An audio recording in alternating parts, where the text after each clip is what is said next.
As we talk about grief and goodness intertwined, can you share with us an experience of grief that you have navigated? The one that was the hardest to deal with in the grief was when I lost my father. I was an adult. I was living over 1,000 miles away when he passed away. Had not seen him for a long period of time. And it was really hard to get that phone call from my mom saying, Dad is gone. We were living in the South at the time in Mississippi, trying to find a quick airplane ticket to get back home, and that was not working. So we just basically drove the 23 hours straight back home.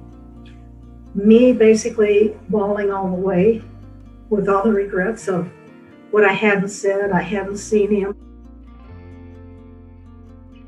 Amazing Grace was one of my dad's favorite, and I still tear up when we sing it in church. All the things come back then, but it's been easier every time we sing it, and it just makes so much meaning to me. And it's just a song that survived the ages. I always grew up in a home where when you're in grieving, you always wear black. And this is what you're supposed to do and mourn in the period of time. And so my mom decided she needed some new clothes. And so she went to the local, really nice store that they had at home. And the pastor's wife happened to be working at the department store we went to. She knew the situation and she said, you don't want to wear black. Wear something colorful. This is a celebration of life.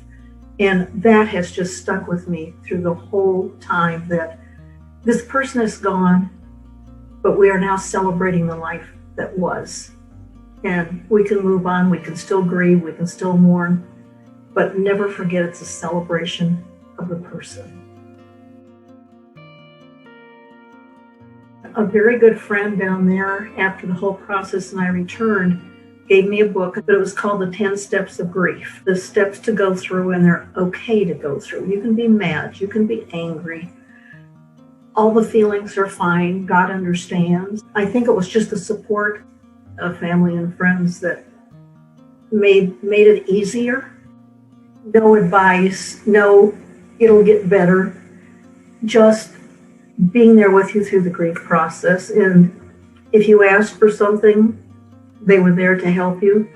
But most of all, just holding your hand or giving you a hug or just being there, just knowing that they're there with you is so, I can't describe it. It was just awesome. It sounds like a strong ministry of presence. We can all have this ministry of presence because it's really God's presence that's kind of that we're embodying for people. I think it gave me an understanding of maybe how I could be a better friend when somebody else was going through the same experience. It doesn't have to be in the grief of death, but just being in the presence of a grief of you're watching somebody just struggling. And there's grief there watching them struggle. And sometimes you just have to be there and listen.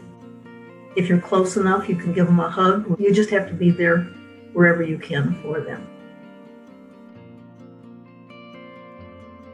My faith is so important in intertwining the two, because without the faith, I don't know where I'd be.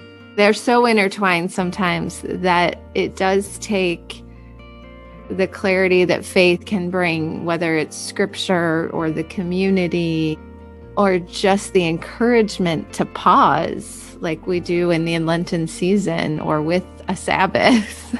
When you get to that point and you can see the intertwining and see the picture and see the works and what's happening, it is such a blessing or grace or relief. I just don't know which words to describe it with, but it's like a burden has been lifted. It's amazing grace. Mm-hmm.